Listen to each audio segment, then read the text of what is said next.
2020 में जब दुनिया लॉकडाउन में थी, हर कोई अपने घरों में बंद था, डर, भूख और अकेलापन में।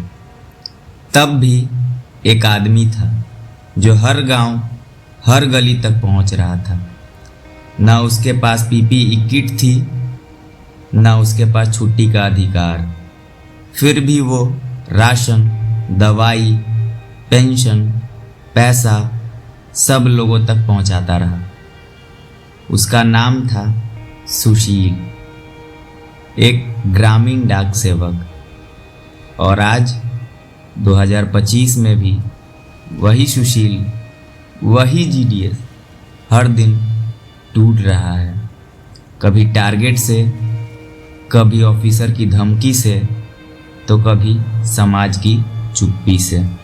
एक जीडीएस की सैलरी एबीपीएम डाक सेवक के लिए 10,000 से 15,000 और बीपीएम के लिए 12,000 से 18,000 तक होती है। उसमें भी ऑफिस चलाने के लिए सिर्फ 250 से 500 ही दिया जाता है। क्या आप बता सकते हैं, एक किराए का कमरा, बिजली, कुर्सी, फर्नीचर, रजिस्टर, ये सब 500 में कैसे चलता है? सरकार कहती है मैनेज करो, लेकिन क्या ये जुल्म नहीं है? हर महीने नया टारगेट आता है, पार्सल, आधार लिंकिंग, आईपीपीबी खाता, पीएलआई आरपीएलआई, सुकन्या योजना, एईपीएस कैश, एनपीएस और भी आपको बता दूं, जैसे कई सारे प्रोडक्ट्स भी बेचता है हमारा पोस्ट ऑफिस, जैसे फ्लैग, इसके बाद आपका गंगा जल, उसके बाद में फिर आप राखी का आप ये लिफाफा कह सकते हैं, प्लस में मैंगो बेचता है, लीची बेचता है, पता नहीं क्या क्या बेचता है। पर ये सब कौन बेचता है? ये सब ग्राउंड लेवल पे कौन बेचता है? जीडीएस। पर ये सब क्या कभी कोई जानता है? नहीं। और इसमें भी पता है क्या है, ये जो फ्लैग है, चाहे जो भी चीज़ें प्रोडक्ट है, ये जीडीएस को ज़बरदस्ती दिया जाता है। कई केसेस में देखा गया है कि उन्हें ज़बरदस्ती फोर्स किया जाता है बेचने के लिए। मैं हर केसेस की बात नहीं कर रहा हूँ, पर काफ़ी लोग जानते होंगे और उनके साथ ये हुआ भी होगा। और अगर ना पूरा हो तो धमकी मिलती है, कंप्लेंट भेज देंगे, शो कॉज नोटिस मिलेगा, काम करो तो परेशान और ना करो तो अपमान। सुशील को कहा गया ज्वाइनिंग चाहिए तो 20,000 दो, वरना फाइल अटक जाएगी। और अगर गलती से कोई शिकायत हो जाए तो एसडीआई को पैसे दो, नहीं तो सस्पेंशन। ये मैं नहीं कह रहा, ये सीबीआई की रिपोर्ट कह रही है। सीबीआई ने पकड़े भी, पानीपत 2016 में, रांची 2017 में, प्रतापगढ़ 2019 में, आजमगढ़ फरवरी 2025 में, जौनपुर हाल के ही मई 2025 में, और न जाने कितने सारे रिपोर्ट्स हैं जो कि कभी सच्चाई के रूप में कभी किसी के सामने आ ही नहीं पाते हैं। पर सिस्टम आज भी वही है। मैं हर जगह की बात नहीं कर रहा, पर बहुत सारे रिपोर्ट्स इतने जगह होने के बावजूद ये आप ये भी नहीं कह सकते हैं कि ये बहुत कम जगह हो रहा होगा। कुछ जीडीएस ने भी गड़बड़ी की, जैसे बागेश्वर में 32,07,000 जमा घोटाला हुआ, बांदा में 11 लाख आरडी फ्रॉड हुआ, लखनऊ में 52 लाख गमन हुए। ऐसे आप भी कई सारा सुनते होंगे कि आपके लोकल पोस्ट ऑफिस में पहले वाला काफ़ी लोग फ्रॉड कर देते थे। उसका भी खामियाजा आज के जीडीएस को भुगतना पड़ रहा है। क्यों? क्योंकि वो लोग फ्रॉड करके भरोसा ख़त्म कर दिए हैं पोस्ट ऑफिस का। और आज हमारा सिस्टम क्या बोलता है कि हमें डाक चौपाल करने के लिए, और डाक चौपाल करने के लिए आज के डेट में अगर आप खुद सोचिए तो क्या जो भी लोग आएंगे उनको पानी पिलाने से लेके कम से कम चाय तो कम से कम पिलाना पड़ेगा ना, वरना कोई आएगा क्या? पर वो कौन, अगर वो डाक चौपाल करता है तो वो सारा पैसा किसके जेब से लगेगा? वो जीडीएस के जेब से लगता है। और अगर नहीं करता है तो उसका जो इंक्रीमेंट होता है उसको रोक दिया जाता है, टीआरसी का इंक्रीमेंट जो है।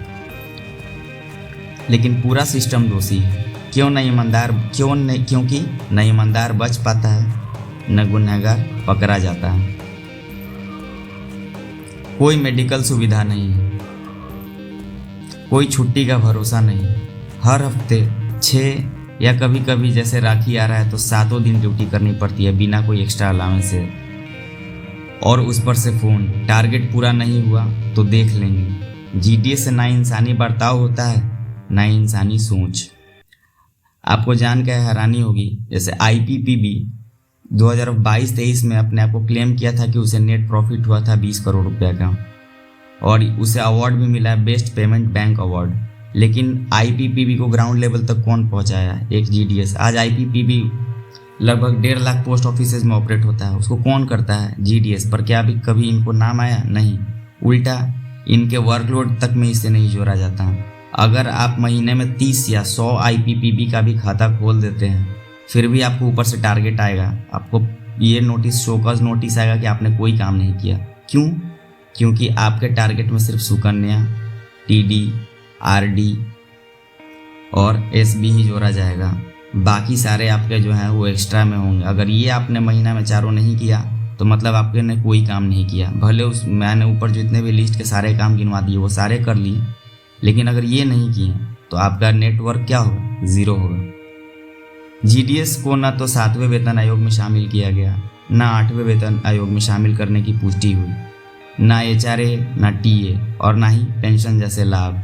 सरकार जवाब देती है जीडीएस कर्मचारी नहीं, सेवक हैं। तो क्या सेवक इंसान नहीं होता? क्या आप 500 रुपया सरकारी ऑफिस क्या 500 में सरकारी ऑफिस चल सकता है? खुद सोचिए कि क्या जो जीडीएस को 500 रुपया मिलता है उसमें क्या वो ऑफिस ले लेगा? उसका आज के डेट में आप खुद सोचिए तो कम से कम 700 से 800, अगर रूरल एरिया में भी ले तो कम से कम 800 रुपया। उन्हें क्या लगता है कि सरकारी पोस्ट ऑफिस खोल रहा है तो सरकार ज़्यादा पैसा देगी, पर उन्हें क्या पता कि 250 से 500 तक ही जीडीएस को दिया जाता है। क्या 10,000 12,000 टीआरसीए में 10+ सरकारी उत्पादन बेचना न्याय है? क्या बिना छुट्टी के सप्ताह भर काम करना मानवता है? क्या हम सुशील जैसे हजारों जीडीएस की चुप्पी को नज़रअंदाज करते रहेंगे? तो अभी आप देख लीजिए, जो भी जितने सारे नए वाले जीडीएस आएंगे उन सबको और ज़्यादा परेशानी होगी। वो तो हम सिर्फ सुशील की बात कर रहे थे इस कहानी को लेके, लेकिन ये आप जान सकते हैं कि ये आज हर जीडीएस की ये पहचान बन चुका है। अब वो चुप नहीं रहेगा, अब उसकी आवाज़ बनेगा हर एक जीडीएस। तो मैं आप सभी से अनुरोध करता हूँ कि आप इस वीडियो को ज़्यादा से ज़्यादा फैलाइए। हर एक जीडीएस को यूनाइट करने का भी वक्त आ गया है। जब तक सब एक नहीं होंगे तब तक उनकी कोई मांगों को पूरा नहीं किया जाएगा। अभी भी मैं देख रहा हूँ काफ़ी सारे यूट्यूबर हैं जो बना रहे हैं कि 8th सीपीसी में उन्हें जीडीएस को ले लिया गया है, जो कि सरासर झूठ है। तो ऐसे चैनल्स को भी आप रिजेक्ट कीजिए जो गलत अफवाह फैला रहे हैं, उन्हें न देखिए। इससे क्या होता है, इससे उनको व्यूज़ तो मिल जाते हैं लेकिन घाटा हो जाता है जीडीएस का। अगर मैं ही हूँ, मुझे अगर किसी का वीडियो मिल जाए कि हाँ 8th सीपीसी में मिल गया तो सारे रिलैक्स हो जाएंगे कि हाँ मिल गया। तो फिर कोई काम क्यों करेगा?